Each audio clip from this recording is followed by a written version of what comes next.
Assalamualaikum warahmatullahi wabarakatuh. Bismillahirrahmanirrahim.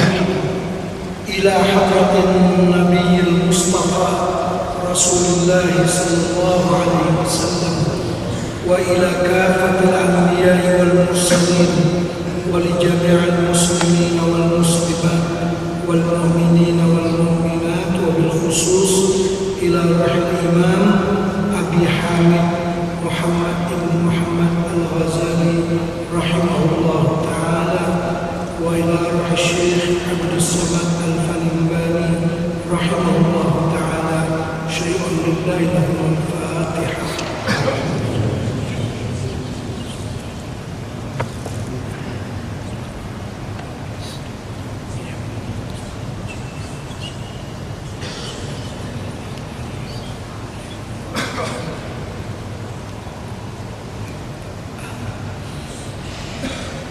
Bismillahirrahmanirrahim.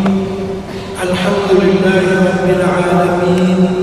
Nahmaduhu wa nasta'inuhu wa nastahdihi wa nastarshiduhu wa nu'minu bihi wa natawakkalu alayhi wa na'udzu bihi min shururi anfusina wa min sayyiati a'malina.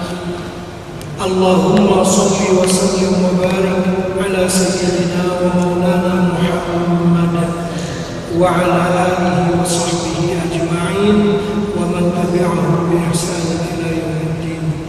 Subhanaka la ilma lana illa ma 'allamtana innaka antal alimul hakim.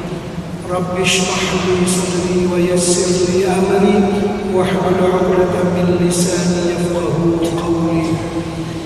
Bismillah ma sha Allah la quwwata illa billah ma sha Allah.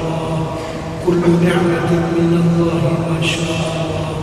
Al-khairu kulluhu bi yadillah ma sha Allah. La yusrifu as-su'a illa Allah. Aman. Qala al-mu'allif rahimahullah wa nafa'ana bihi wa bi'ulumihi fid darain amin. Al-fasl ats-tsaminu fil mahabbah.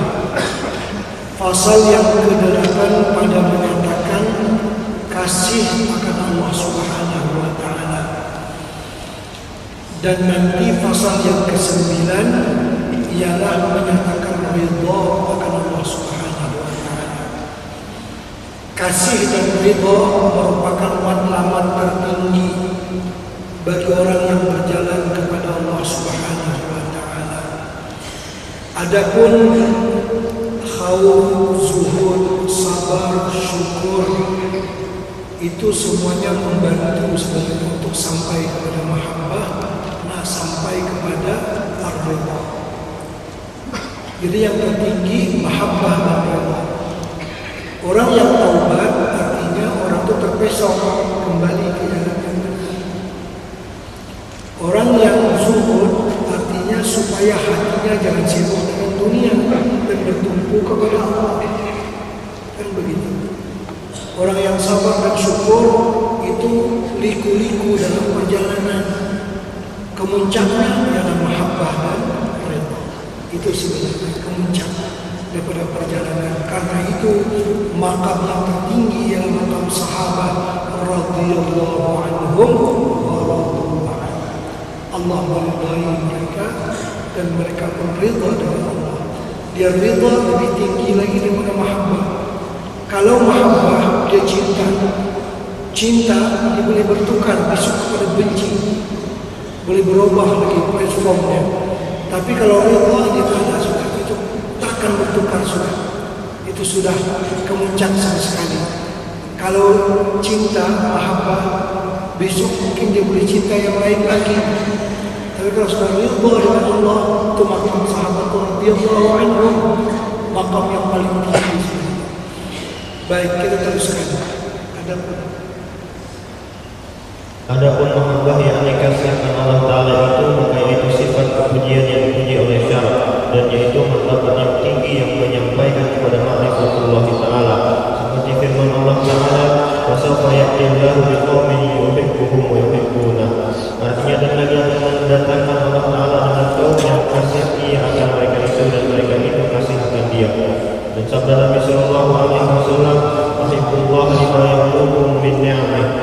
yuhibbuni wa yuhibbani iyaya.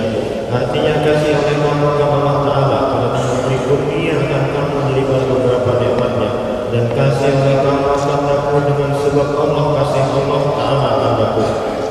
Dan kata Sayyidina Abu Bakar As-Siddiq radhiyallahu anhu, man zaqa min khalisi mahabbatillahi manahu dzalika an talabid dunya wa awhashahu an jami'il bashar. Artinya, barang siapa merasa daripada khalis kemudian kasih akan Allah Ta'ala Azza wa Jalla, kasih yang menegakkan akan dia orang yang demikian itu daripada menuntut dunia dan meriarkan dia daripada segala manusia. Artinya orang yang benar-benar ada mahabbatullah, hatinya liar daripada yang lain, tawar daripada yang lain, rasa bahagia sangat dengan Allah, yang lain dia tak mau. Terus, dan sabda Nabi sallallahu alaihi wasallam, la yu'minu ahadukum hatta yakuna Allah wa rasuluhu ahabba ilaihi mimma siwahuma. Wa fi haditsin akhar, la yu'minu ahadukum hatta akuna ahabba ilaihi min ahlihi wa malihi wa nasi ajma'in. Wa fi riwayatin wa min nafsi. Artinya dia beriman seorang daripada kamu sehingga adalah Allah Ta'ala dan Rasulnya itu yang terlebih dikasih daripada yang lain daripada keduanya.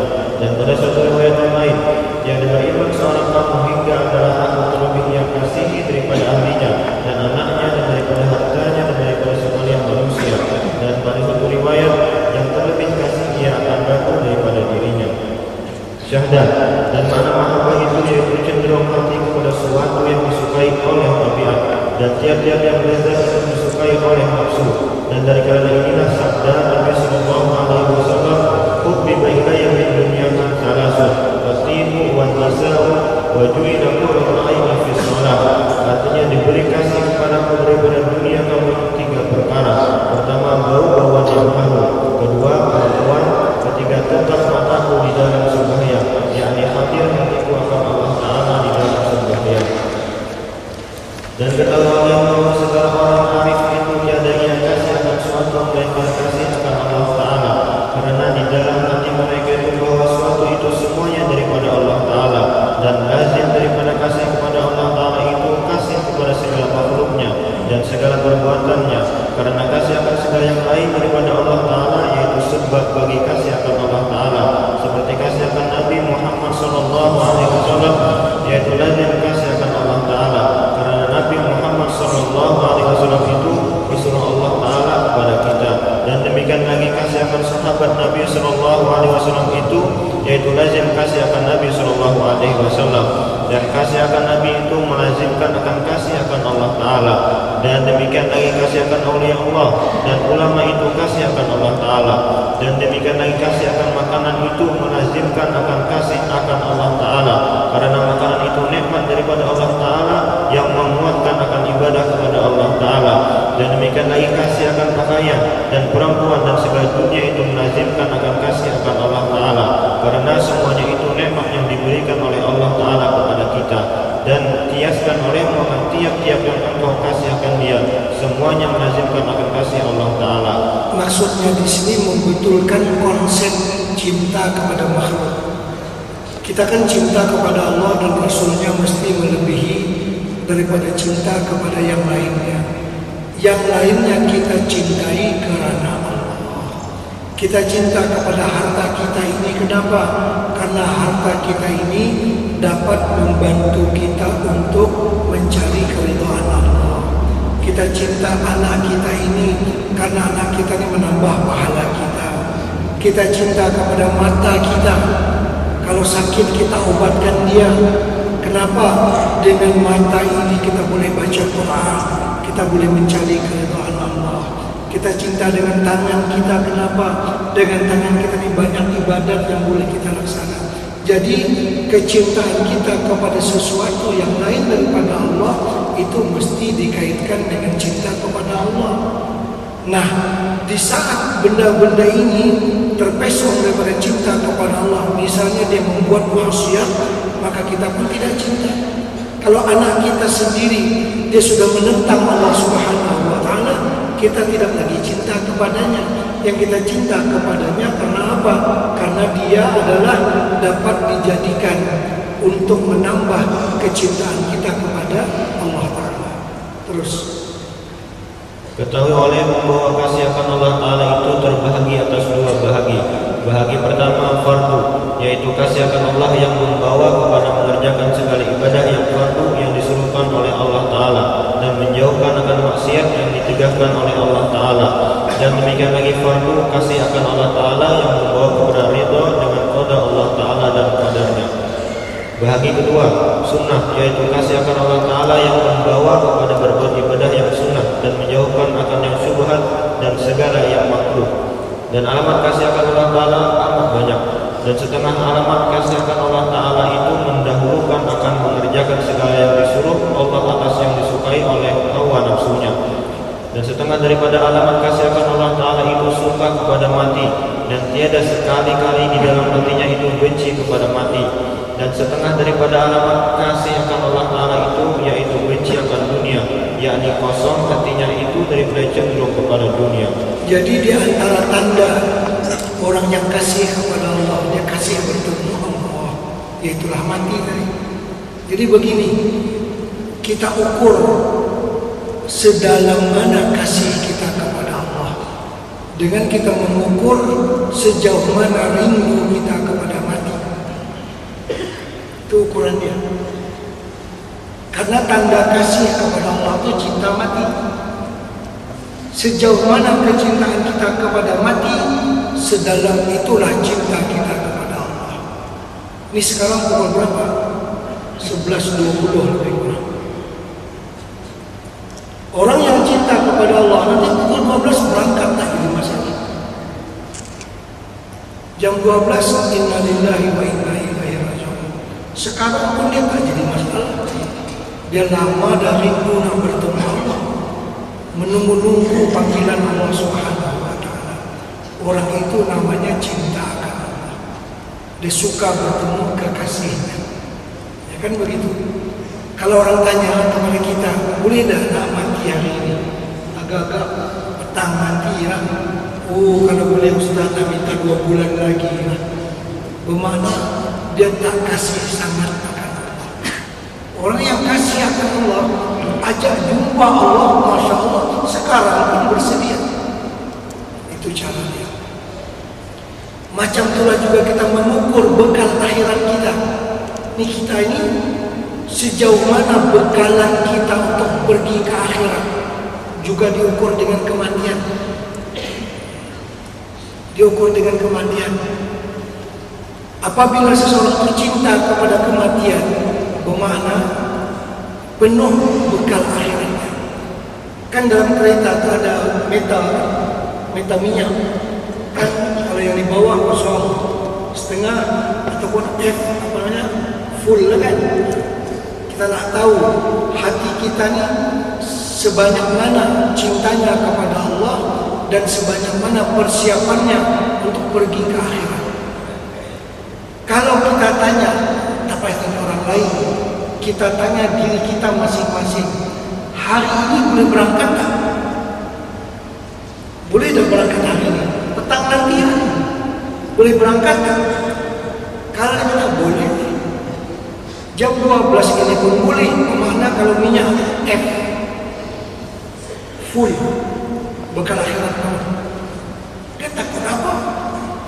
Aset dia banyak di sana, banyak harta dia di sana, banyak kesenangan dia di sana.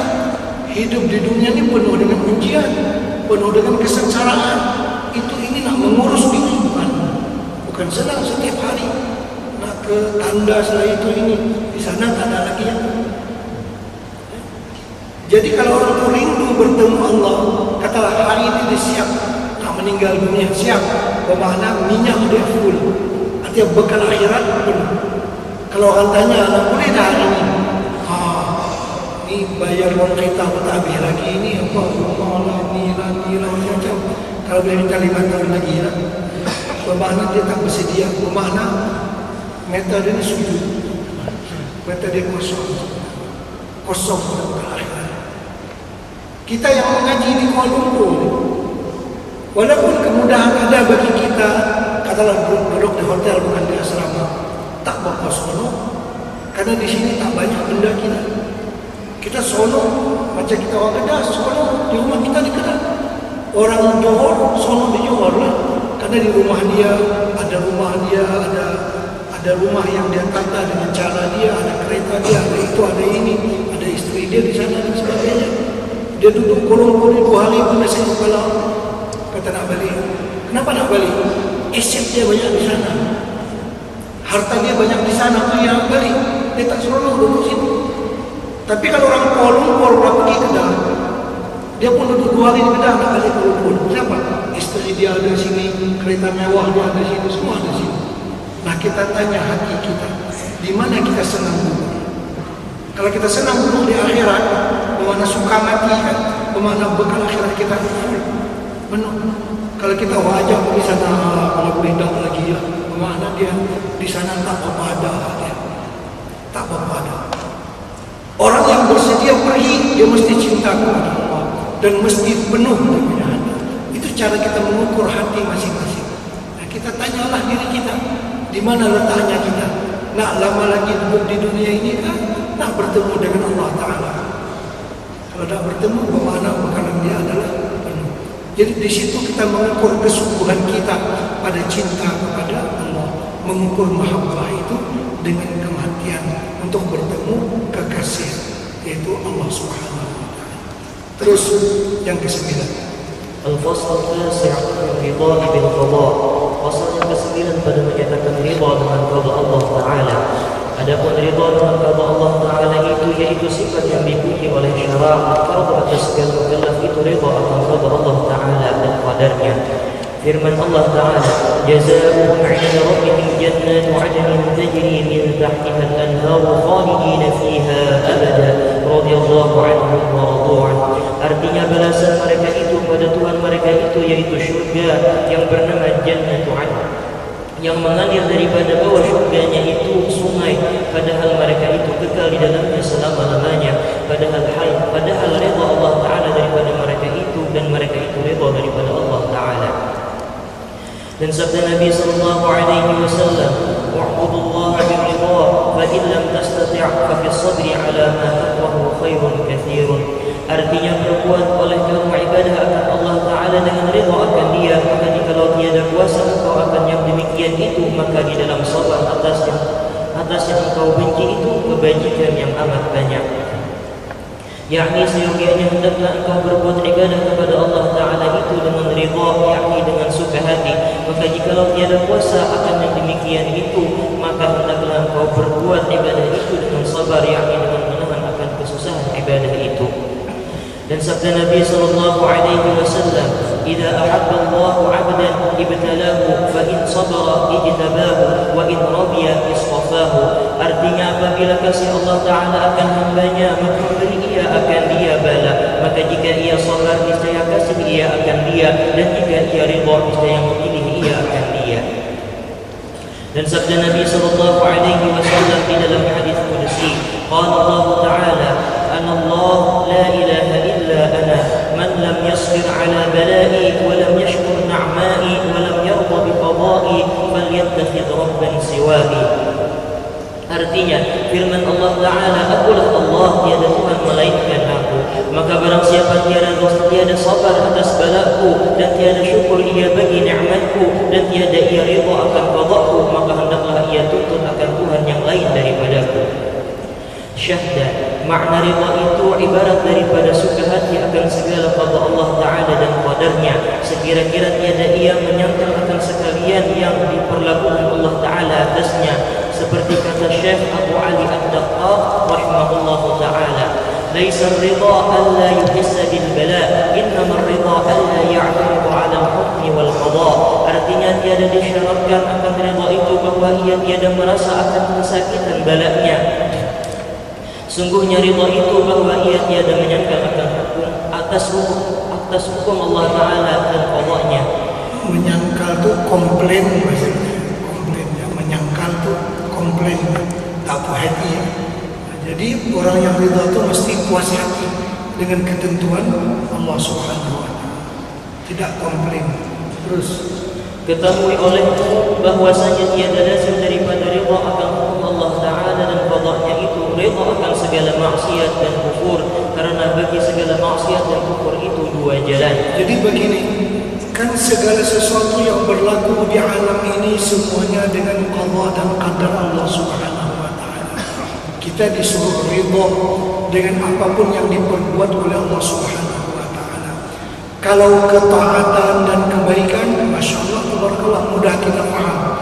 Apa yang berlaku di dunia sekarang ini, katalah penindasan Yahudi kepada orang-orang Palestin, itu juga dengan qada dan qadar Allah Subhanahu wa taala. Jadi kalau benda yang begitu, bagaimana kita menata hati kita? Di sini ada dua jalur, ada dua cara. Pertama, memandangkan itu sebagai perbuatan Allah, kita mesti ridha dengan qada dan qadar. Memandangkan itu perbuatan orang-orang Yahudi, kita membenci, ini kekufuran, ini biadab dan sebagainya. Jadi memandang kepada itu takdir Allah, kita terima.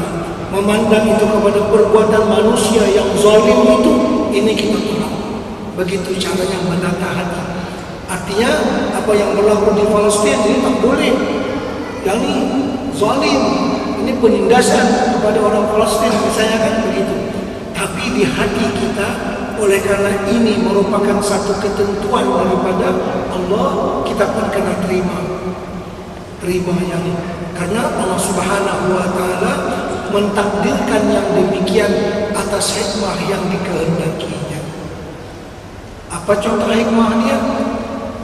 Surga-surga yang tinggi-tinggi martabatnya itu untuk dianugerahkan kepada orang-orang yang berjihad di sana.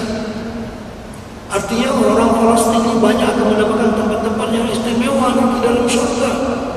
Kalau tidak, kosonglah tempatnya, siapa tahu, ya kan? Jadi kena adalah orang yang membunuh mereka, orang yang menyiksa mereka, lalu mereka ini ahli akhirat akan mendapat ganjaran yang luar biasa. Itu hikmah dia. Tapi kita tetap tidak akan ridha pada zahir kekufuran itu. Namun pada batinnya kita menerima itu sebagai takdir Allah Subhanahu wa taala. Kalau kita lihat di kalangan sahabat Nabi, kan kita buat contoh, Hamzah, bapak saudara Nabi, Sayyidus Syuhada, dibunuh oleh Wahsy. Wahsy pembunuh Hamzah, maka Hamzah mendapat martabat yang paling tinggi, Sayyidus Syuhada. Nanti akhirnya Wahsy pun menjadi sahabat Nabi yang beriman, yang bertobat. Wahsy menjadi baik. Kan jadi begitu. Artinya kalau Wahsy kita ada, Hamzah pun tak dapat martabat yang tinggi itu. Nah, jadi begitulah kita memahami. Secara zahirnya melihat itu perbuatan manusia, ini zalim, yang ini begini kita sebutkan. Tapi hatinya, batinnya, karena itu takdir Allah, kita terima saja itu perbuatan Allah Subhanahu wa taala. Seperti yang berlaku sekarang ini di dunia. Kemaksiatan, kemungkaran, penindasan, kezaliman yang berlaku.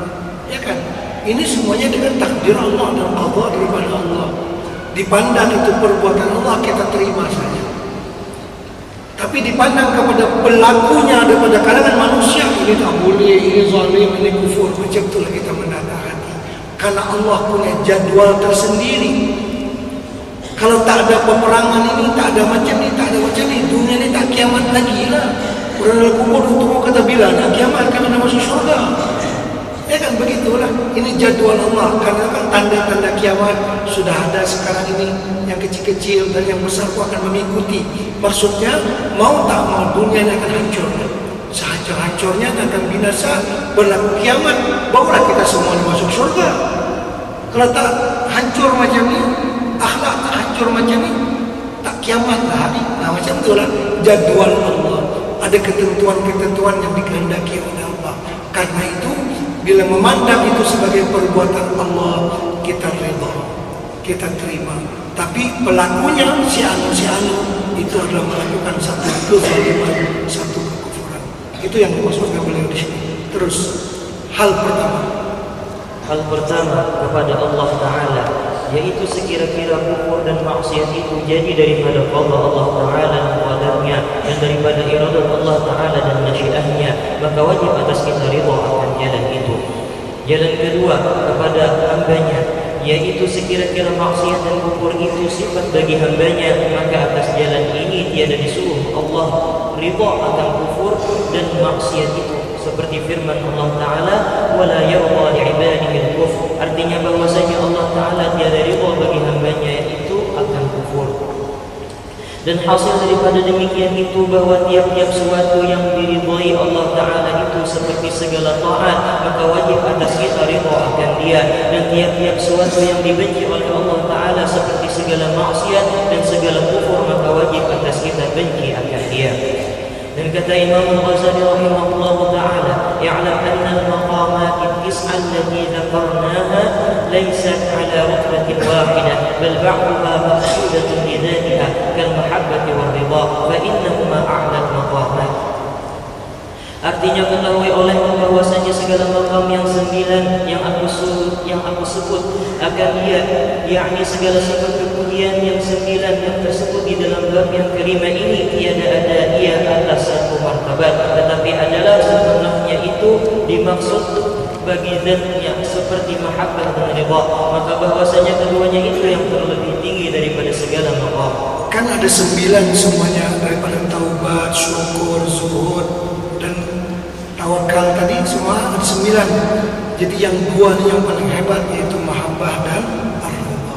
Terus wa ba'daha matlubatun li ghairiha kat-taubati waz-zuhdi wal-khawfi was-sabri idh at-taubatu ruju'un an tariqil bu'di lil-iqbali 'ala tariqil qurbi waz-zuhdu tarku at-tashaghuli 'an al-qurbi wal-khawfu sawtun yasuqu al-'abda ila tarki ash-shawaghil was-sabru jihadun ma'a shahwatil qati'ati li tariqil qurbi.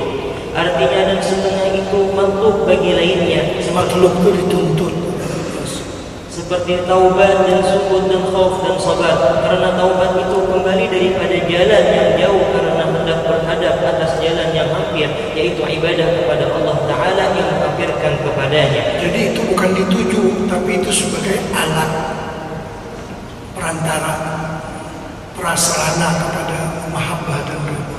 Terus dan zuhud itu meninggalkan akan sesuatu yang membimbangkan daripada ibadah yang menghampirkan kepada Allah Ta'ala. Dan khauf yakni takut itu cemeti yang menghalau akan hamba Allah Ta'ala kepada meninggalkan akan sesuatu yang membimbangkan daripada ibadah yang menghampirkan ia kepada Allah Ta'ala. Dan sabar itu berperang serta segala syahwat, yakni menghalangi akan hawa nafsu yang memutuskan ia akan jalan ibadah yang menghampirkan ia kepada Allah Ta'ala. Wa kullu dhalika ghayru matlubatin li dhatiha bal al-matlub al-qurb wa dhalika bil ma'rifati wal mahabbati fa innahuma matlubatan li dhatihima la li ghayrihima walakin la yakunu dhalika illa bi qat'i hubbi ghayri Allah 'ala al-qalbi fahtaja ila al-khawfi was-sabri wa-zuhdi li dhalik. Artinya dan tiap-tiap yang demikian itu tiada dituntut karena zatnya, tetapi yang dituntut itu ibadah yang menghampirkan kepada Allah Ta'ala. Dan yang demikian itu dengan makrifat akan Allah Ta'ala dan kasih akan dia, maka bahwa sungguhnya makrifat dan mahabbah itu dituntut bagi zatnya, tiada bagi lainnya. Tetapi tiada sempurna akan yang demikian itu melainkan dengan memutuskan akan kasih akan yang lain daripada Allah Ta'ala di dalam hati. Maka berkehendak bagi yang demikian itu kepada takut akan Allah Ta'ala dan sabar dan zuhud karena yang demikian itu. Dan sebesar-besar suatu yang manfaat bagi ibadah yang menghampirkan kepada ma'rifatullah Ta'ala dan kasih akan dia itu, yaitu menyebut akan mati dan mengingatkan akan dia. Dan dari karena inilah disebutkan oleh Imam Al-Ghazali rahimahullah Ta'ala akan zikrul maut pada bab ibadah yang batin ini pada pasal yang ke-10, yaitu Al-Faslul Ashir fi Dzikril Maut. Pasal ke-10 pada menyatakan dzikrul maut. Adapun dzikrul maut yakni ingat akan mati itu, maka itu sifatnya kepujian yang dituntut oleh syarak, seperti firman Allah Ta'ala, qul innal mautal ladzi tafirruna minhu fa innahu mulaqikum. Artinya kata olehmu bahwasanya mati yang lari kamu daripadanya itu, maka bahwasanya ia mendapatkan kamu. Dan sabda Nabi sallallahu alaihi wasallam, akhfiru dzikraha bimin ladzat fa innahu ma dzakara ahadun fi dhiqin min al-'aishi illa wasa'ahu 'alaihi wa la fi sa'atin illa dhayyaqahu 'alaihi. Artinya banyakkan oleh kamu menyebut akan mati yang memutuskan akan ladzat, yakni banyakkan oleh kamu mengingatkan akan maut yang oleh seorang di dalam picik daripada kehidupannya, melainkan meluaskan ia atasnya. Dan tiada menyebutkan dia oleh seorang dalam luas kehidupannya, melainkan membencikan ia atasnya. Dan sabda Nabi sallallahu alaihi wasallam, "Law ya'lamu bahaya min al-maut ma ya'lamu Adam, lama akaltu minna sannan." Artinya, jikalau tahu binatang daripada maut seperti yang mengetahui akan dia oleh anak Adam, niscaya tidak memakan kamu daripadanya akan minyak. Dan kata Sayyidatuna Aisyah radhiyallahu anha, "Ya Rasulullah, hal yusadu aswada ya ahadun?" Qala na'am, man dzakara al-maut fil yawmi wal lailati 20 marratan. Artinya, wahai Rasulullah, adakah dimungkinkan beserta syuhada pada hari kiamat dan seseorang? Maka sabdanya, bahkan, yaitu seorang yang menyebut akan maut di dalam sehari semalam 20 kali. Dan sabda Nabi sallallahu alaihi wasallam, "Kafa bil mauti wa'idhan."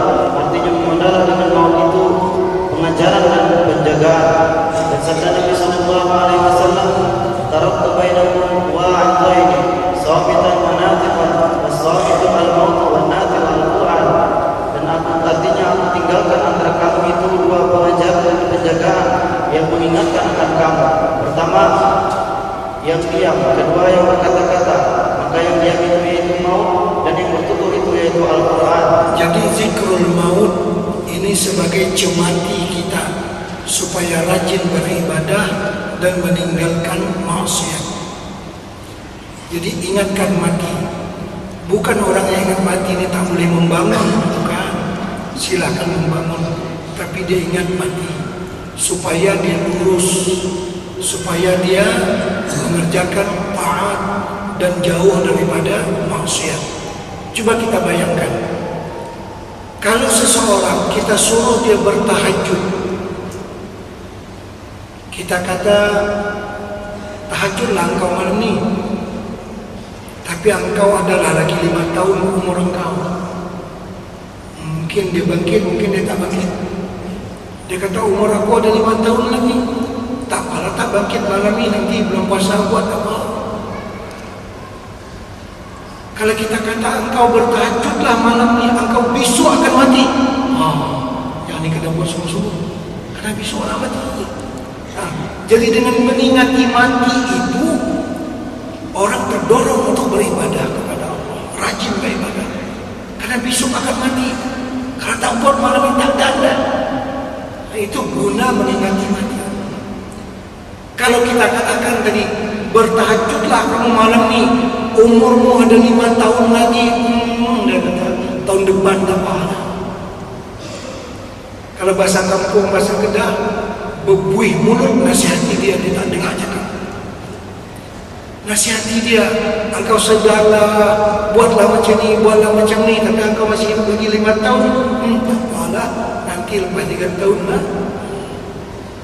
Jadi mengingati mati ini satu cemeti kepada kita, merangsang kita supaya rajin beribadah, dan kita tersentak daripada maksiat. Besok nak mati, macam mana mau dibuang maksiat? Tak sempat bertaubat ni. Jadi zikrul maut itu sangat merangsang kita untuk mengerjakan ibadah. Baik, bila kita cakap bertahajudlah kamu malam ni, besok kamu mungkin akan mati, memang mungkin. Jangankan kata esok, malam ni pun mungkin. Banyak orang yang minum kopi dengan kita, baru sekejap keluar kata aksiden, mati di tempat kejadian. Banyak sangat. Itu kemungkinan yang memang boleh sangat terjadi. Nah, jadi ini yang menjadikan kita berhati-hati, bersungguh-sungguh membuat taat. Salat kita, sembahyang kita tak lebih khusyuk. Ingatkan, ka'annaha salatu muwaddi'in. Bila sembahyang kita nak khusyuk, di antara caranya, ini mungkin sembahyang aku yang terakhir. Ini peluang terakhir nih, sembahyang. Kalau sembahyang terakhir, kita nak buat macam mana? Karena cantik-cantik kan? Karena sembahyang yang terakhir. Kalau kita kata yang ni ada 10 tahun lagi, tak ada apa-apa buat cincang lebih kurang, tak apa, macam tu. Tapi bila ada zikrul maut, kita pun bersungguh-sungguh beribadah. Ini hikmah daripada zikrul maut mengingati kematian. Semua pekerjaan kita, pekerjaan dunia, orang berniaga, jangan bohong orang lah, nanti malam mungkin mati. Kontraktor buat kerja bagus-bagus, orang menipu mah. Kenapa? Boleh jadi malam ini nak mati. Macam tu lah. Jadi mengingati mati bukan bertentangan dengan kemajuan dunia, tidak. Tapi dia menjadikan orang itu tertib mengikuti hukum Allah Subhanahu wa Ta'ala. Terus kata Imam Al-Ghazali rahimahullah ta'ala, walil arifi fi dzikril mauti faidatan ahaduhuma an-nafratu 'anid dunya wa ukhra asyaqqu ila al-akhirah. Artinya, dan bagi orang yang arif yang salih pada menyebutkan maut itu ada dua faedah. Pertama, dari hati daripada suka kepada dunia, dan kedua gemar kepada akhirat. Dan lagi kata Imam Al-Ghazali rahimahullah ta'ala, ya'lam anna al-arif al-kamil al-mustamir bi dzikrillah ta'ala mustaghnin an dzikril maut wal 'alam al-fana'u fi tauhid la intifati lahu ila madin wal mustaqbal wa ila halin min haitsu annahu halun wal waqtu waqtihi. Artinya, ketahui oleh bahwasanya orang yang arif dan kamil yang melazimkan dengan zikrullah ta'ala itu terkaya ia daripada menyebutkan maut, tetapi halnya itu fana di dalam tauhid, yaitu berpaling hatinya kepada yang telah lalu dan yang lagi akan datang, dan tiada kepada hal daripada bahwa sekira-kira ia hal itu, tetapi yaitu ibnu waqtihi, yakni tiada berpaling hatinya kepada sesuatu yang lain daripada Allah Ta'ala, dan hanya saja semata-mata ia berharap kepada Allah Ta'ala. Allahumma muwaffiq. tadi kita katakan kalau orang itu cinta kepada Allah, dia cinta bertemu Allah, dia cinta mati. Tapi orang yang sudah sampai ke tingkatan al-arif billah, bukan dia tak cinta mati, dia pasrah.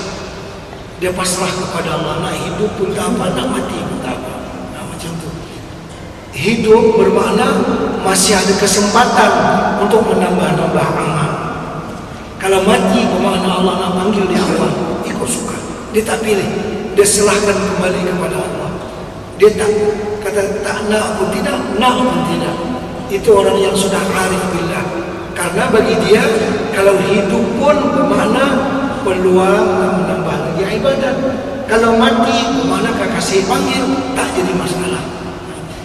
Kita ni hidup nak sedap-sedap, tak jadi masalah.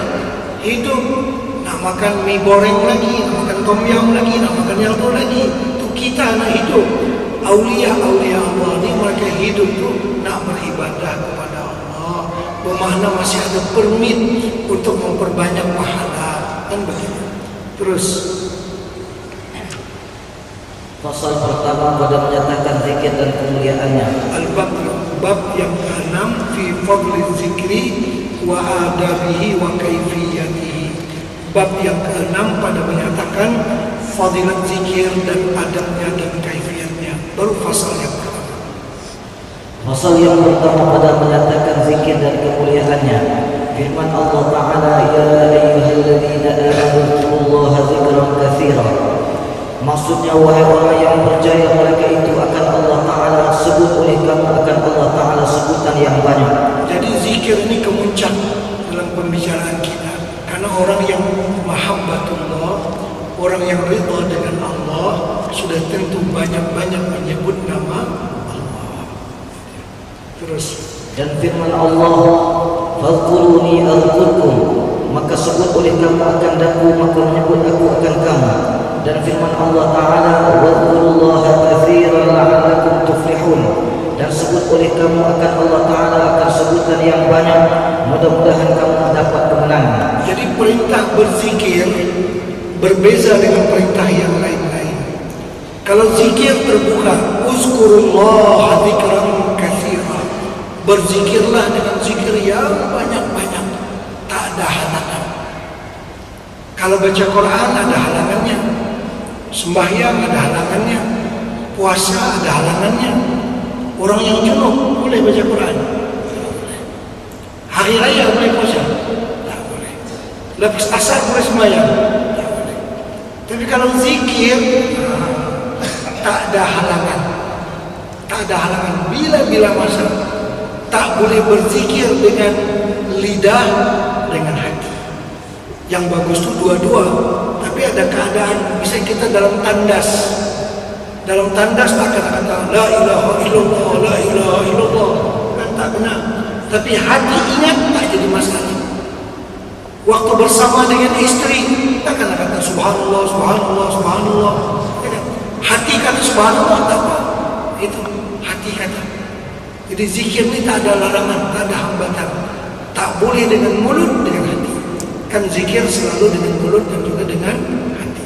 Terus. Dan firman Allah Ta'ala, alladzina amanu wa tatma'innu qulubuhum bi dzikrillah, ala bi dzikrillah tatma'innul qulub. Mereka yang percaya ia akan Allah Ta'ala dan tetap hati mereka itu dengan menyebut akan Allah Ta'ala adalah dengan menyebut akan Allah Ta'ala tetap segala hati mereka itu. Artinya tak ada obat yang lain untuk ketenteraman jiwa kecuali zikrullah. Carilah obat yang lain, tak akan jumpa. Harta benda, kekayaan, kepangkatan takkan dapat mentenangkan hati seperti zikrullah. Di negara yang maju seperti Jepun, saban hari orang bunuh diri tidak kurang daripada 24 orang. 1 jam 1 orang. Kenapa? Jepun kurang duit. Nih Jepun punya, nih Jepun punya semua nih. Honda, Yamaha, Suzuki semua Jepun punya. Kurang duit ke orang di Jepun? Lebih duit. Tapi nak mencari satu benda apa yang boleh membahagiakan hati mereka tak jumpa. Sudah disebutkan ala bi dzikrillah tatma'innul qulub.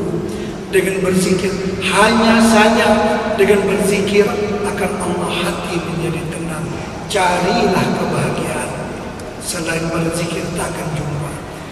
Ibrahim bin Adham, putra mahkota,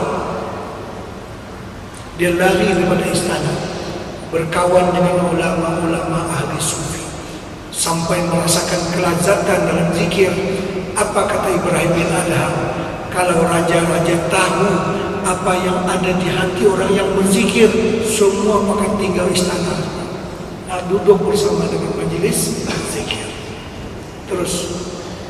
Dan firman Allah Ta'ala, فَإِذَا قَضَيْتُمُ الصَّلَاةَ فَاذْكُرُوا اللَّهَ قِيَامًا وَقُعُودًا وَعَلَى جُنُوبِكُمْ.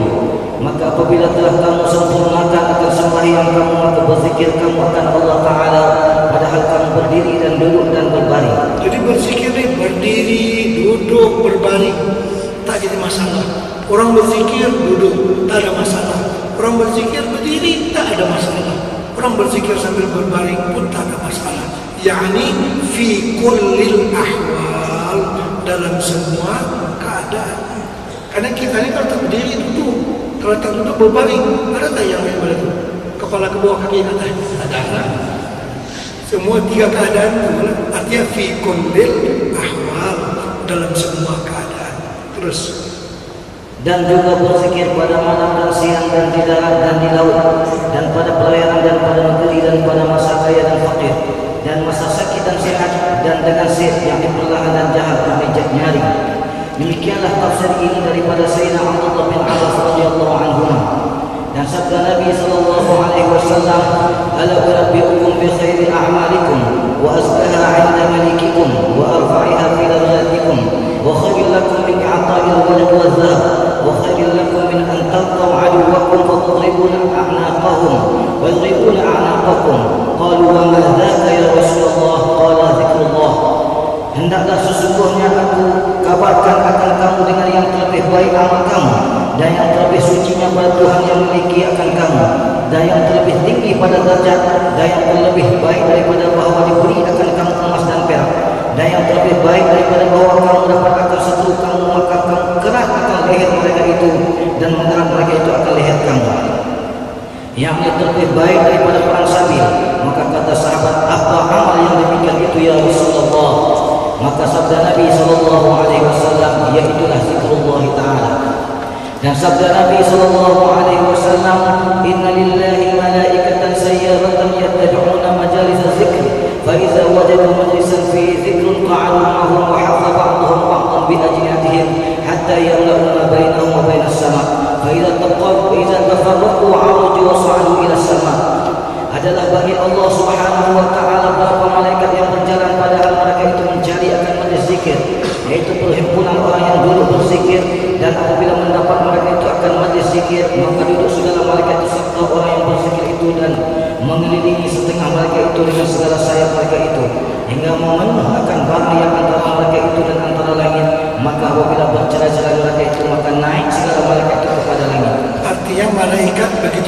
meminta kepada majlis zikir, ya, majlis ilmu semacam. Terus فيسألهم الله عز وجل وهو أعلم بهم من أين جئتم فيقولون من عند عبادك في الأرض فيقول لهم كيف تركتم عبادي فيقول تركناهم يسبحونك ويهللونك ويحمدونك ويسألونك فيقول وماذا يسألوني قالوا جنتك قال وهل رأوا جنتي قالوا لا يا رب قال فكيف لو رأوا جنتي. Maka bertanya Allah Subhanahu wa taala akan mereka itu padahal ia terlebih tahu dengan kelakuan mereka itu dari mana kamu datang. Maka sembah mereka itu daripada hamba-Mu di dalam bumi. Maka firman Allah taala bagi mereka itu betapa kamu tinggalkan akan hamba-Mu itu. Maka sembah mereka itu kami tinggalkan akan hamba-Mu itu padahal mereka itu mengucap tasbih akan Engkau dan mengucap zikir akan Engkau dan memuji akan Engkau dan memohon mereka itu akan Engkau. Maka firman Allah taala apa yang dipohonkan mereka itu akan daku. Maka sembah mereka itu memohonkan mereka itu akan syurga-Mu. Maka firman-Nya adakah melihat mereka itu akan syurga-Ku? Maka sembah mereka itu tiada mereka melihat akan Dia wahai Tuhanku. Maka firman-Nya betapa lagi jika mereka melihat akan syurga-Ku. artinya orang yang berzikir memohon surga Allah Subhanahu wa taala walaupun tak pernah tengok. Kalau pernah tengok lagi-lagi rindu. Terus قالوا ويستجيرونك قال ومما يستجيروني قالوا من نارك فيقول هل رأوا ناري فقالوا لا يا رب قال فكيف لو رأوها. Maka sembah segala malaikat dan meminta peliharakan mereka itu akan Engkau. Maka firman Allah taala dan daripada apa meminta peliharakan mereka itu akan daku. Maka sembah mereka itu meminta peliharakan mereka itu daripada api neraka. Maka firman-Nya adakah melihat mereka itu akan neraka-Ku? Maka sembah mereka itu tiada melihat mereka itu akan Dia wahai Tuhanku. Maka firman-Nya betapa lagi jika mereka itu melihat neraka-Ku. Qalu yastaghfirunaka fayaqulu ushirukum anni qad ghafartu lahum wa a'taytuhum ma sa'alu wa ajabtuhum mimma istajabu fayaquluna fihim ya fulanun 'abdun khata'un wa innama marra bihim wa sama'ahu fayaqulu aidan huwa qad ghafartu lahu humul qawmun la yashqa bihim jalisuhum. Maka sembah segala malaikat dan memohon ampun mereka itu akan Engkau. Maka firman-Nya aku saksikan akan kamu bahwasanya telah aku ampuni bagi mereka itu dan aku beri akan mereka itu barang yang diminta oleh mereka itu akan Dia dan aku peliharakan mereka itu daripada barang yang memohonkan peliharaan mereka itu akan daku. Maka sembah segala malaikat itu ada di dalam perhimpunan mereka itu ya Tuhan kami meskipun seorang hamba-Mu yang berbuat kesalahan yaitu berbuat maksiat akan Engkau dan hanya saja lalu dengan mereka itu dan duduk ia serta mereka itu. Maka firman Allah taala dan ia pula aku ampuni baginya karena mereka itu kaum yang tidak dapat celaka dengan mereka itu oleh orang yang duduk dengan mereka itu. ini kelebihan orang yang tumpang hadir di majelis zikir. Orang berzikir, ada orang lalu kehujanan, bukan dia nak lari berzikir, dah duduk di ujung masjid pula kita kata, bukan dia nak ikut mengaji, tapi dia cuma hari hujan dia pun singgah masa. Jadi orang tu pun diampunkan juga dosanya oleh Allah Subhanahu wa taala. Apakah lagi yang hadir memang sengaja berniat dari rumah nak menghadiri majelis zikir. Terus dan disebutkan oleh Syekh Ali Al-Mursifi rahimahullah ta'ala dalam kitabnya yang bernama Manhajus Sadiq ila Ashrafil Masalik Mukhtasar Risalah Qusyairiyah. Ia nakal daripada sesetengah orang yang arifin bahawa kemuliaan zikir dan kemegahannya dan kelebihannya atas yang lain daripada segala ibadah itu dalam perhimpunan dalam zikir itu 35 perkara yang kepujian. Ulaha iltisalu awamirillah biqaulihi ta'ala ya ayyuhalladzina amanu dzkurullaha dzikran katsira wasabbihuhu bukratan wa asila. Pertama daripadanya yaitu menjunjung suruh Allah Subhanahu wa taala kerana firman Allah taala hai segala mereka yang percaya akan Allah taala sebut oleh kamu akan Allah taala akan sebutan yang banyak dan ucap oleh kamu akan tasbih pada pagi-pagi dan petang-petang. Ats-tsaniyatu dzikrullahi iyyaka liqaulihi ta'ala fadhkuruni adzkurkum. Yang kedua menyebut Allah akan engkau karena firman Allah taala sebut oleh kamu akan daku nescaya aku sebut akan kamu. Ats-tsalitsatu ridallahi ta'ala bidzalik ketika ridha Allah Subhanahu wa taala dengan demikian itu Ar-rabi'atu ta'zimullahi ta'ala wa ijlaluhu fi qalbika 'inda dzikrika iyyahu. Keempat, nyata kebesaran Allah Subhanahu wa taala dan ketinggiannya dalam hatimu pada ketika menyebut engkau akan Dia. Seperti firman Allah, "Wa la dzikrullahi akbar." Sesungguhnya zikrullah itu lebih besar daripada ibadah yang lain daripadanya.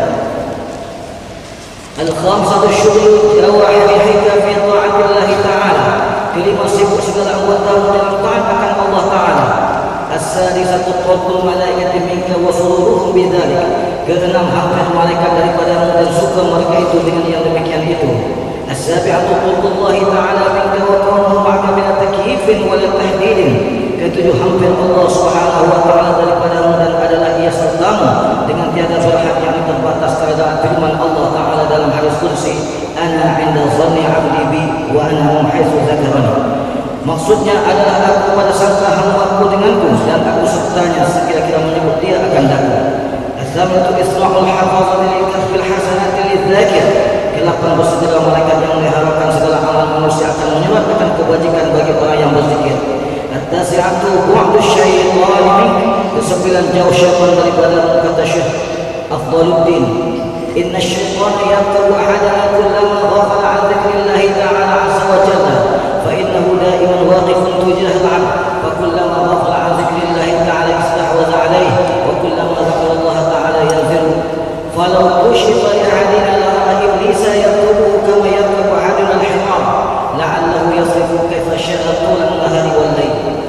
Bahwa syaitan itu mengendarai akan seseorang kita tiap-tiap lupa ia dapat zikrullah, karena syaitan itu sentiasa berdiri berbetulan hamba Allah, maka tiap-tiap lupa ia dapat zikrullah Ta'ala mengendarai dan menerasi atasnya oleh syaitan, dan tiap-tiap menyebut akan Allah Ta'ala maka turun ia.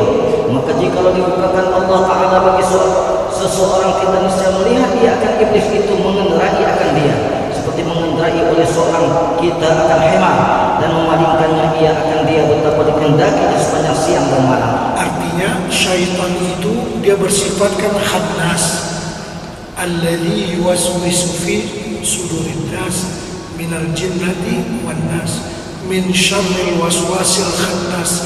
Apa makna khannas? Khannas itu dia mengintip hati kita. Dia sentiasa mengintip hati. Bila kita lupa saja akan Allah, dia masuk. Bila kita lupa, dia masuk. Dia dengki sangat kepada kita. Jadi dia cuba nak menawan hati orang yang lupa akan Allah Subhanahu wa taala. Terus Al-ashiru anna zikrullah ta'ala al-imani wa haqiqati mahabbatul 'abdi li sayyidih. Ke-10, bahwa orang yang menyebut Allah Ta'ala atas iman dan hakikatnya itu atas kasih hamba bagi Tuhannya. Al-hadiyata ashar annaha bara'atun min Allah Ta'ala min an-nifaq. Ke-11, bahwasanya zikir itu satu keselepasan yang dikebebasan daripada Allah Subhanahu wa taala dari sifat munafik. artinya orang yang banyak berzikir itu terlepas daripada sifat munafik. Orang munafik dia berzikir tapi sikit-sikit.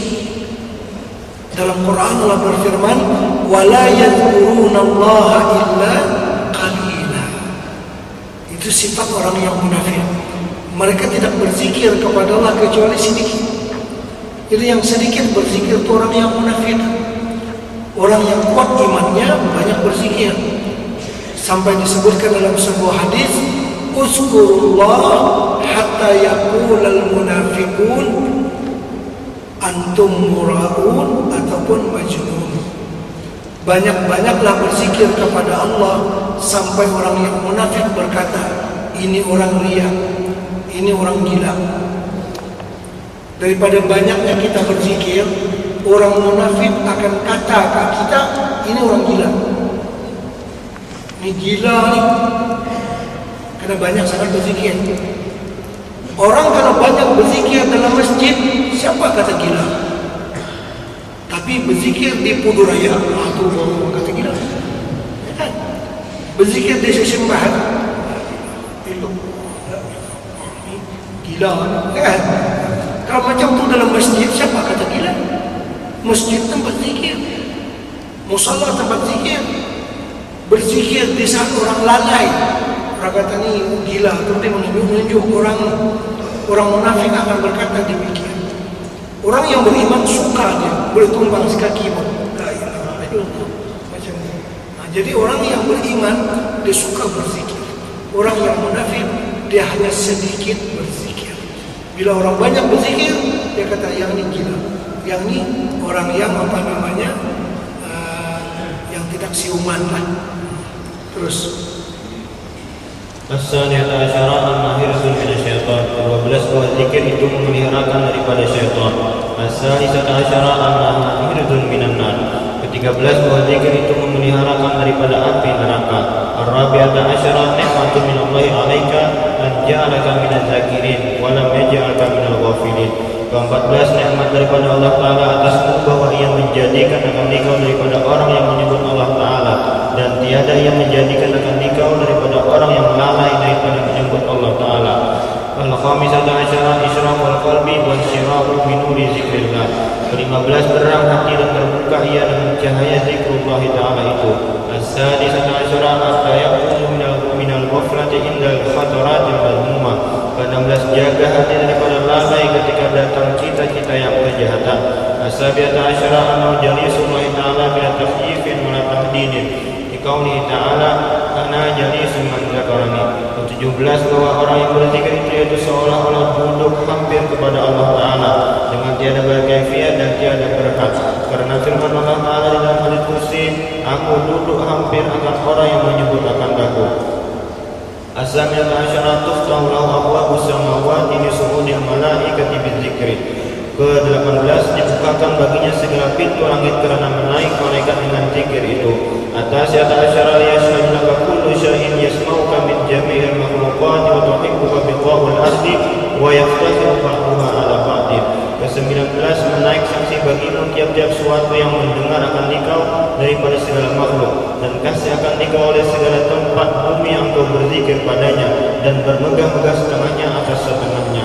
artinya alat rumah dan apa saja yang terkait dengan orang yang berzikir itu dia berbangga di atas alat yang lain yang tidak ada zikir. Rumah kita kan daripada batu, daripada kayu, itu dia merasa bangga karena kita berzikir di dalamnya. Dia rasa bangga dibanding rumah lain yang tak ada zikir. Disebutkan juga apabila mati orang yang rajin beribadah, dia akan ditangisi oleh sejadah dia, serban dia, selendang dia menangis. Dia kata, dulu saya dipakai untuk zikrullah, sekarang siapa pakai saya ni? Macam tu dia menangis. Siapa pula yang akan pakai? Jadi semua yang terkait dengan kita, pakaian kita, rumah kita, batu bata apa yang dekat dengan kita, itu semuanya suka dengan orang yang berzikir, dan dia berbangga dibanding dengan alatan lain yang di sana tidak ada zikir. Dan semua itu menjadi saksi atas keimanan kita di hari akhirat nanti. Kan Nabi kita berpesan kepada seorang pengembala kambing yang pergi ke hutan membawa kambing dia. Nabi kita bersabda, bila sampai waktu, walaupun engkau sorang-sorang di hutan kena azan, angkat suara kuat-kuat. Dia cakap, ya Rasulullah, saya azan, saya mana dengar, saya sorang-sorang di hutan.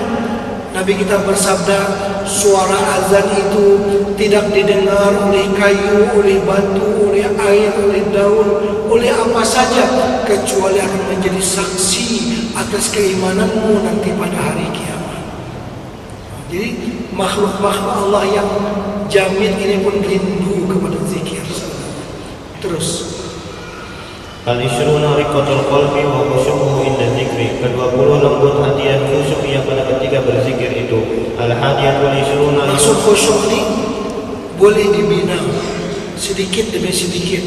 Apakah lagi nanti bila kita bacakan zikir terbagi dua. Ada zikir hasanah, ada zikir darajat. Zikir hasanah ni zikir biasa saja, macam pengajian umumi macam ni. Kalau zikir darajat, zikir yang berkelas-kelas. Daripada kelas 1, darjah 1, naik darjah 2, naik darjah 3, naik terus. Ada dia punya tingkatan-tingkatan dia. Itu dipanggil zikir darajat. Zikir dinaikkan daripada satu darjah kepada darjah berikutnya. Kalau zikir beramai-ramai macam ini dipanggil zikir hasanat. Zikir nak menambah kebaikan. Kalau zikir darajat, mesti ada syekh yang mursyid yang boleh mengangkatkan murid dia kepada derajah yang lebih tinggi, sedikit demi sedikit. Mulanya mungkin khusyuknya sedikit, lama-lama nanti dibimbing, akhirnya Masya Allah, tabarakallah, boleh 100% khusyuk. Kata Imam Abu Hasan Asy-Syadzili, kalau terlintas di hati aku satu saat saja yang lain daripada Allah, aku hukumkan aku ni orang yang murtad. Macam mana nak sampai macam itu? Kalau terlintas di hati aku, walaupun hanya satu saat yang lain daripada Allah, aku hukumkan diriku orang yang murtad. Subhanallah. Hebat sangatlah hati dia. Ditata, diatur dengan zikir darajat. Yang kita ni mulut kata la ilaha illallah, la ilaha illallah. Yang hati kita kata apa? Bisu bihun kalaksa, bihun kalaksa. Ini bau ni macam laksa ni, warna jamur ni. Yang mulut kata la ilaha illallah, la ilaha illallah. Yang hati kata apa? Bihun kalaksa, bihun kalaksa.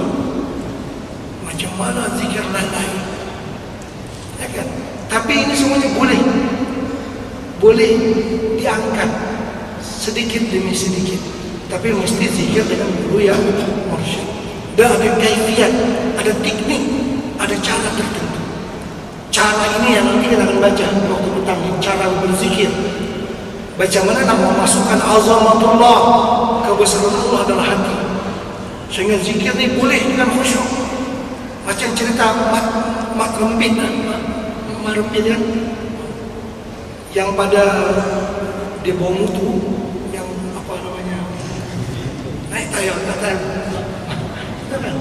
itu dia boleh macam tu lama dah dia latihan. Bukan baru tadi dia pandai, ulama banyak kali khabar dah dia pun, ya kan? Yang sih boleh macam tu. Dia kona tang bulatan ni, mak rempit dia kona, dia tekan minyak, dia koyak minyak lah. Yang di depan menghonot ke belakang, yang di belakang loncat ke depan, sambung, tak jatuh. Kita dengar pun saya pun, tapi dia boleh cepat. Waktu kena, dia cukup latihan. Ada latihannya dia boleh. Orang yang nak menghadirkan azamatullah dalam hatinya, inilah yang dilatih oleh para ulama dalam tarikat mereka masing-masing. Tarikat itu adalah pengalaman rohaniah. Syekh ini berpengalaman macam ni caranya mudah untuk menghadirkan kebesaran Allah dalam hati. Tarikat yang ini begini caranya, tarikat yang begini, tak jadi masalah. Tujuan mereka satu, untuk memasukkan azamatullah ke dalam hati mereka. Pengalaman Naqsyabandi begini, pengalaman Syazili begini, Al-Qadiri begini, dan seterusnya. Berbeza-beza tak jadi masalah. Macam kita nak pandai baca Quran, ada Iqra, ada Qiraati, ada lagi apa? Baghdadi, ada lagi apa? Macam-macam. Tujuannya satu saja, nak bagi pandai baca Quran. Yang mencipta Iqra ni, dia cipta macam ni, dia kata macam ni, cepat orang boleh baca Quran. Yang mencipta Qiraati begini, yang mencipta apa? Baghdadi, itu bahasa apa? Macam ni caranya. Jadi berbeza-beza cara. Tarikat itu cara untuk sampai kepada Allah. Tujuan mereka wa anna ila rabbikal muntaha, semuanya menuju kepada Allah. Terus Al-Hadiyat wal Ishruna yuha bi kalimatin min dzikri asyru sayyi'atin. Ke-21 dihapuskan dengan satu kalimat daripada zikir itu 10 kejahatan. Asani wal Ishruna tuma'ninatu qalbi wa sukunuhu liqoulihi ta'ala ala bi dzikrillah tatma'innul qulub. Ke-22 tetap hati dan diam-diam. Karena firman Allah Ta'ala, adakah tiada dengan menyebut Allah Ta'ala itu jadi tetap hati. Asani wal Ishruna iraha katibaika min qad bisayyi'at alaika wa da'ahu malaka bi wiqayati sayyi'ati wal fawzi bil jannati wan najati minan nar ma'a hamalatil arsy liqoulihi ta'ala wal malaikatu yusabbihuna bihamdi rabbihim wa yastaghfiruna liman fil ardh. Ke-23 menyenangkan akan dua malaikat yang bernama Kiraman Katibain daripada menyuratkan akan segala kejahatan atasmu dan berdoa keduanya bagimu dengan dipeliharakan daripada segala kejahatan dan dapat kemenangan surga dan lepas daripada neraka, serta malaikat yang menanggung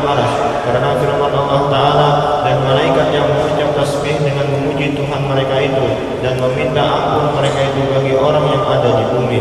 Ar-Rabi'ah wal-Ishra takhfiful asqali yawmal qiyamah liqaulihi alaihi salam sabaqal mufarridun qalu wa man mufarriduna ya Rasulullah qala al-mustahtaruna bi dzikrillah yad'u dzikru anhum asqalahum yawmal qiyamah. Ke-24 meringankan akan segala yang berat-berat pada hari kiamat, karena sabda Nabi SAW telah mendahului akan kamu oleh orang-orang yang mufarridun. Berkata mereka itu, dan apa orang yang mufarridun itu ya Rasulullah? Maka sabdanya, mereka itulah yang mengekalkan dengan menyebut Allah Ta'ala, padahal menghilangkan dan meringankan zikir itu daripada mereka itu akan segala yang berat-berat daripada dosa mereka itu pada hari kiamat. Al-Khamisatu wal-Ishruna az-zikru afdalu min al-hajji wal-jihadi wal-ribati was-sadaqah wa kulli amrin ma'ada al-faraidah. Ke-25 zikir itu yaitu yang terlebih afdal daripada haji dan daripada perang sabil dan daripada memerangi kafir yang hendak masuk ke negara Islam dan daripada sedekah dan daripada tiap-tiap amal yang lain daripada segala yang fardu. As-salisatu wal-ishruna anna Allah subhanahu wa ta'ala yu'tihi aktsara mimma yu'ti as-sa'ilina wa in lam yas'alhu. Ke-26 bahwasanya Allah subhanahu wa ta'ala memberi akan orang yang berzikir itu yang terlebih banyak barang yang memberi ia akan orang yang meminta akan dia, dan jika ia tiada minta sekalipun, karena firman Allah Ta'ala di dalam hadis kursi, man syabalahu dzikri an mas'alatin a'taitu afdala ma u'tis sa'ilin. Artinya barang siapa memasyhurkan akan dia menyebut akan daku daripada meminta akan daku, niscaya aku beri akan dia akan yang terlebih afdal barang yang aku beri akan orang yang meminta.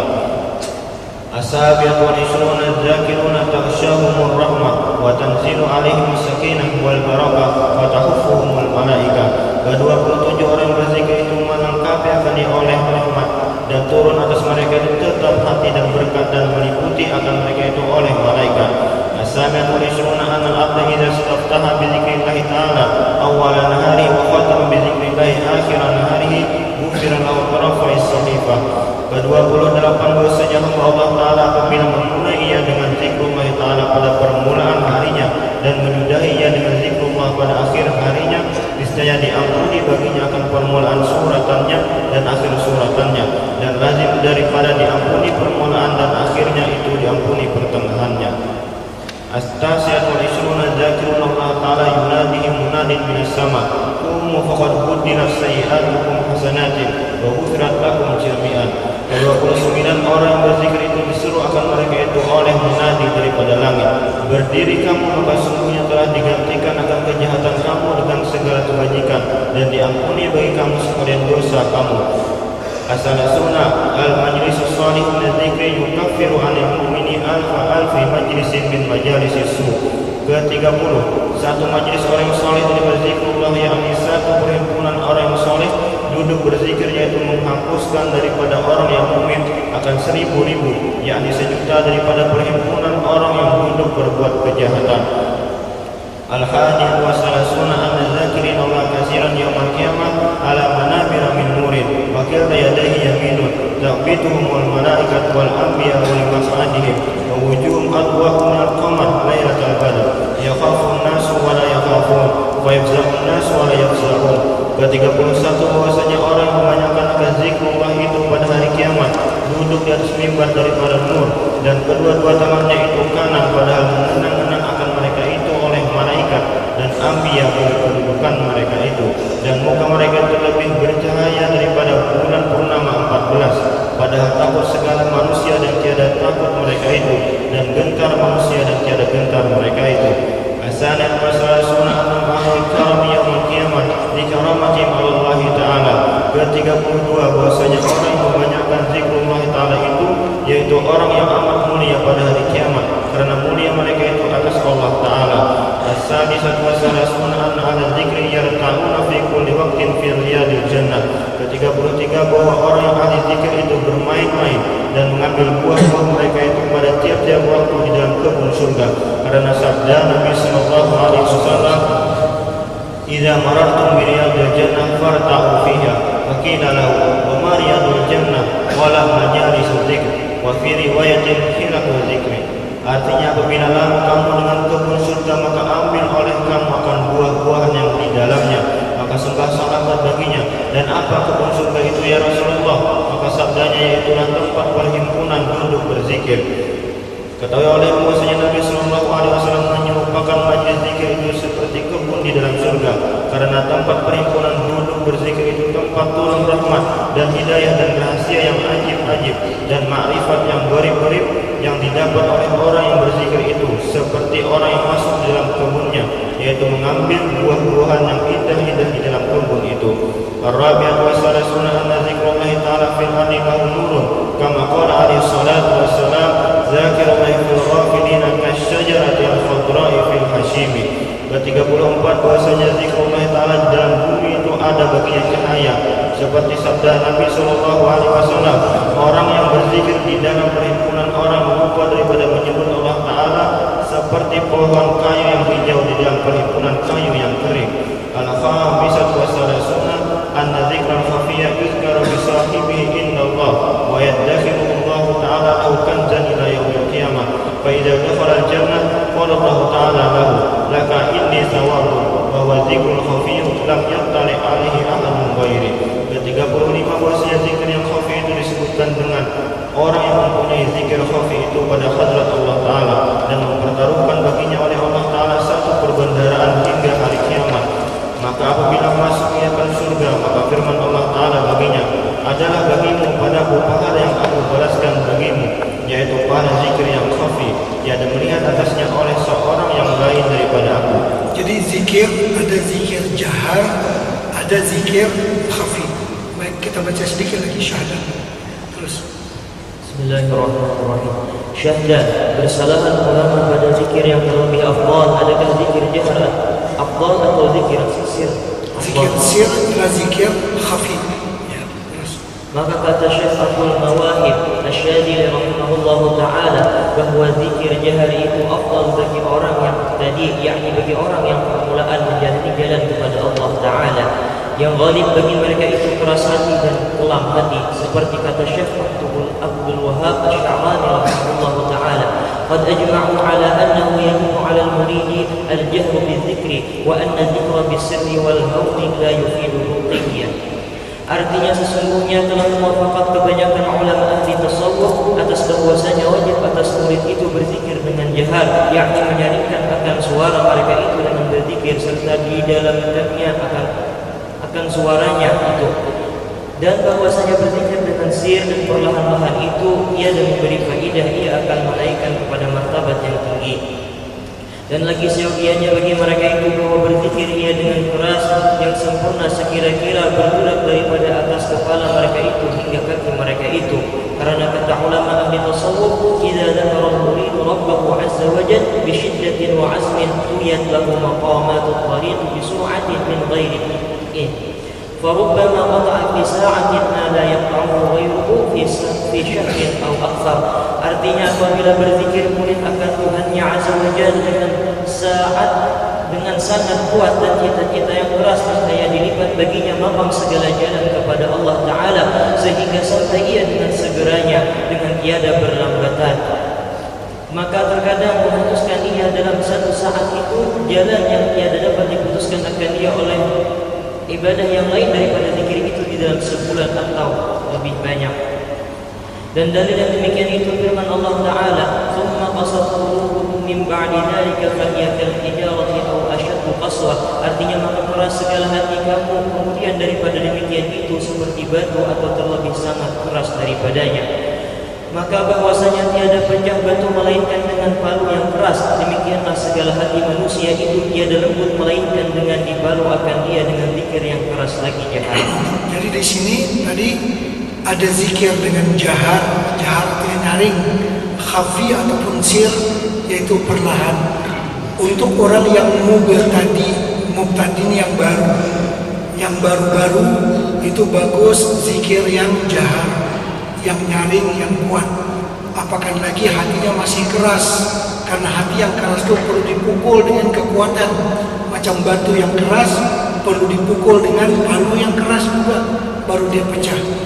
Adapun zikir yang khafi, zikir yang tersembunyi itu lebih banyak ataupun lebih baik kepada orang-orang yang arifin, yang sudah tinggi martabatnya.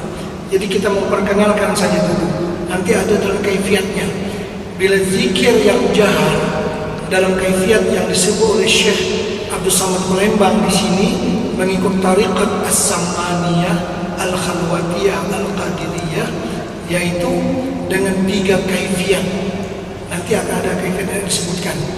Kaifiat yang paling mudah, kaifiat yang pertama, berzikir ditarik daripada ujung pusat ke atas ke sebelah kanan, kemudian dipukulkan ke sebelah kiri. Bagaimana?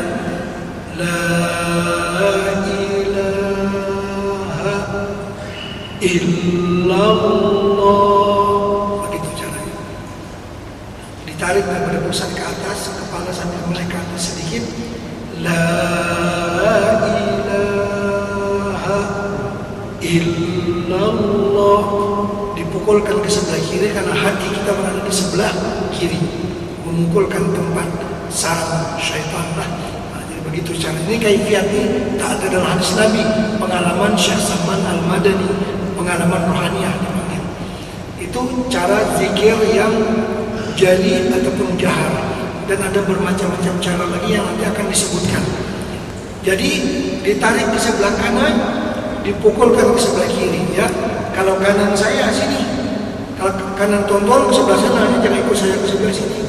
Ini kita mesti ada kaifiat supaya tahu, ya. Nah, kaifiatnya. Jadi tarik ke sebelah kanan dari pusat, nanti menunduk sedikit. La ilaha illallah. Begitu. Mesti ingat, 2 panjang 1 pendek. Maksud 2 panjang apa? La itu mesti panjang.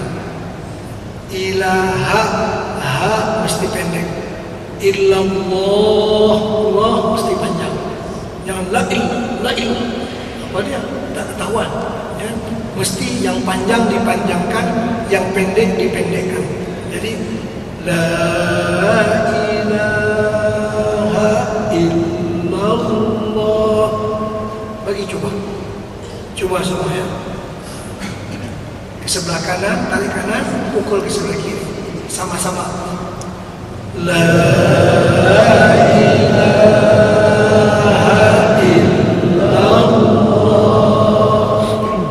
La ilaha illallah. Dan kalau zikir jahar itu sungguh-sungguh. Jangan kedekut dengan suara. Nah, masih kuat tadi. Mesti jahar, kuat-kuat. Kalau tak kuat, tak pecah batu yang keras. Mesti kuat. Bagi sekali lagi. La ilaha illallah. La ilaha illallah. La ilaha illallah. Berzikir tadi kan dikatakan bagi seluruh badan bergerak. Seluruh badan bergerak. Jadi tangan pun berzikir, telinga pun berzikir, paha kita pun berzikir, kaki pun berzikir, bergerak. Kita letihkan badan karena berzikir. Letih badan karena main bola, letih hati semua letih. Kita letihkan badan. Kenapa letih? Letih karena berzikir. Masa aku letih? Main badminton, letih semua. Ya. Jadi kita mesti gerakkan dia semua. Boleh dipimpin sekali. Walaupun tak sampai lagi nanti dalam asam kita ada kaifiatnya. Kita akan terus dengan zikir dan dia ada nasyid di tengah-tengah. Bagi asyikkan zikir itu. Ini kumpulan nasyid Jawa akan bernasyid di tengah-tengah zikir. Ya, zikir baru duduk 30 kali kita coba dulu nih kaifiat zikir untuk memasukkan azamah Allah ke dalam hati. Baik. Ya, sekali. Yang pertama saya ya.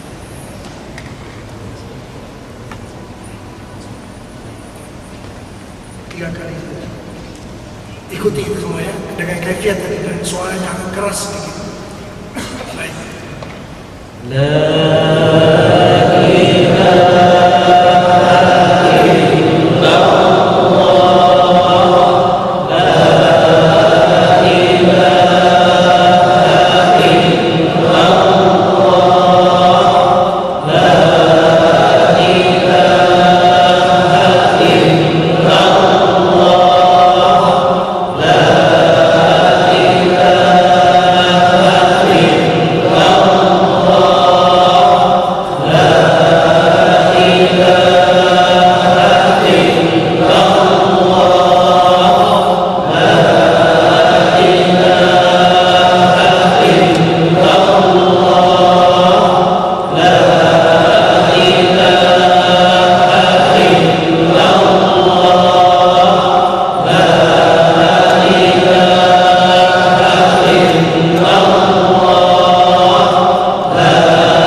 jahar, dengan suara nyaring dan dengan kaifiat yang tertentu yang nanti kita akan baca.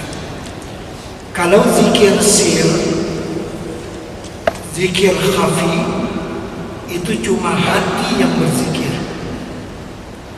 Mata tutup, mulut tutup, bagi hati berzikir. Ini menunjukkan kaifiat supaya kita faham membaca ini. Kita coba semua, tutup mata, jangan buka. Tutup mulut, ujung lidah ke perdu gigi atas, ke punggur gigi atas, menunduk sedikit. Tutup mata, tutup mulut, ujung lidah ke perdu gigi atas. Ikuti saya dalam hati saja, jangan keluar suara di mulut. Allahu Allah, Allahu Allah, Allahu Allah, bagi hati berzikir. Allahu Allah, Allahu Allah, Allahu Allah, Allahu Allah, Allahu Allah, Allahu Allah, Allahu Allah, Allahu Allah, Allahu Allah, Allahu Allah, Allahu Allah, Allahu Allah, Allahu Allah, Allahu Allah. Begitu seterusnya. Apakah dirasa zikir itu memasuki kepada pembuluh darah kita? Apakah dia mengalir kepada seluruh anggota badan kita? Bermakna hati kita masih elok. Dan itu makna kepada zikir yang khafi ataupun zikir sir tadi. Kita teruskan membaca kitab tadi. Tadi nak tunjuk kata kaifiat saja. Terus. Dan lagi sia-sianya atas orang itu bahwa ia berzikir bersama-sama dengan orang banyak, seperti kata Syekh Abdul Wahab Asy-Sya'rani rahimahullah taala. قد أجمع العلماء سلفا وخلفا على استحباب ذكر الله تعالى في جماعة في المسجد وغيره من غير نكير بشرطه. Artinya sesungguhnya telah berhimpun segala ulama yang dahulu dan ulama yang kemudian atas sunnah berzikir di dalam orang banyak, sama ada di dalam perhimpunan di dalam masjid atau lainnya dengan tiada disalahi oleh orang dengan syaratnya. Maksud dengan syaratnya itu tidak mengganggu orang azan maghrib dia berzikir. Tak kenalah, karena sembahyang kan. Kalau sekarang ini semua kita berzikir, tak jadi masalah, tak mengganggu kepada orang yang tidur dan kepada orang lain. Terus. Dan lagi seyogianya bagi orang yang berzikir itu bahwa menghadirkan di dalam hati mereka itu akan kebesaran Allah Taala, seperti kata Syekh Abu Bakar Al-Kittani rahimahullah taala. من شروط الذكر أن يصحبه الإجلال لله تعالى والتعظيم وإلا لم يفلح صاحبه في مقام الرجال. Artinya setengah daripada syarat orang yang berzikir itu bahwa menyertai akan dia membesarkan bagi Allah Ta'ala dan menta'zimkan akan dia. Maka jika tiada yang demikian itu niscaya tiada dapat kemenangan oleh orang yang berzikir itu di dalam maqam rijal, yakni niscaya tiada boleh naik dia ke atas martabat orang yang arifin. Dan kata Syekh Abdul Hasan Asyadili rahimahullah ta'ala, zikir yang afdal bagi murid itu yaitu zikir la ilaha illallah selama ada ia di dalam hawa nafsu. Maka apabila fana ia daripada nafsunya, maka bahwa zikir Allah Allah itu terlebih manfaat baginya. Dan zikir sir itu yaitu terlebih afdal bagi orang yang arifin, yakni orang yang telah sampai kepada ma'rifat yang putus dan ma'rifat dengan ilmu hakikat dan dengan ilmu laduni. Karena ghalib pada zikir dengan hati mereka itu bahwa sekalian kelakuan mereka itu di dalam zikrullah. Maka karena inilah kata ulama, idza arafa Allah Ta'ala kalla lisanuhu. Artinya apabila mengenal seorang akan Allah Ta'ala dengan mengenal yang putus niscaya keluh lidahnya. Jadi kalau benar-benar kenal kepada Allah, keluh lidahnya. Masuk keluh itu dia tak boleh nak sebut. Macam kita lah, lama tak jumpa kawan atau orang balik Mekah, kita peluk-peluk tu tak cakap kan, teriak macam tu ya. Yang teriak tu maknanya 1000 kata, bukan lama sangat rindu tak jumpa, yang tu sia-sia cakap macam tu. Dia macam tu saya, itu segala-gala makna terkandung di dalamnya. Itu maknanya zikir yang khafi tadi. Jadi dia keluh lidah dia. Macam kita misalnya nak merasai satu tom yum yang sedap, kita rasa macam mana rasa dia? Oh, ini dia punya limu purut dia pun apa serai dia begini masih boleh cakap lagi. Ya kan, itu biasa. Macam mana? Itu dia. Apa dia? Itu 1000 kata sebenarnya orang. Kesedapan daripada itu apa dia udah? Allahu Akbar. Ini benda yang sangat banyak dalam hati yang tak mampu kita lakarkan dengan lidah. Jadi orang yang arifin cuma zikir mereka dengan hati, tapi beratnya sangat luar biasa. Dibanding orang yang mubtadi'in banyak menyebutkan dengan zikir la ilaha illallah, hati tak berapa sangat. Tapi orang yang arifin justru dia dengan hatinya itu lebih banyak daripada dengan mulutnya. Itu makna apabila orang itu ma'rifat akan Allah, akan keluarlah lidahnya. Dia tak boleh nak cakap dah. Dia cakap sepatah saja dah. Sudah itu segala-galanya mewakili perkataannya itu. Terus. Dan kata Syekhuna Qutbul Aqwad Sayyidi Syekh Muhammad bin Sayyidi Syekh Abdul Karim As-Samad Al-Madani rahimahullah ta'ala, Madarul Arifin al-Fiqh wal Jawlan. Artinya peredaran orang yang arifin itu memikirkan akan Allah Ta'ala dengan hati mereka itu dan memandang mereka itu akan kenyataan Allah Ta'ala dan tajalli Allah Ta'ala di dalam hati mereka itu, yakni semata-mata ingat hati mereka itu akan Allah Ta'ala. Dan dari kerana inilah kata Syekh Abu Hasan Asyadili rahimahullah ta'ala, inna lananzuru ila Allah ta'ala bibasaril iman wal iqan fa'aghnana dhalika 'anid dalil wal burhan. Artinya bahwasanya kami melihat kepada Allah Ta'ala dengan penglihatan iman dan yakin, maka mengkayakan akan kami oleh demikian itu daripada dalil dan burhan. Dan maqam inilah dinamai oleh ahli tasawuf maqam syuhud, yakni melihat akan Allah Ta'ala itu dengan mata hati, dengan penglihatan yang layak bagi Allah Ta'ala, yang tiada sepertinya suatu yang baru ini. Seperti firman Allah Ta'ala, laisa kamitslihi syai'un wa huwas sami'ul basir. Artinya Allah Subhanahu wa Ta'ala itu tiada seumpamanya suatu, dan yaitu yang maha mendengar lagi maha melihat. Wabillahi hidayah wa taufiq. Al-Fatihah.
وسلام على المرسلين والحمد لله رب العالمين. تقبل الله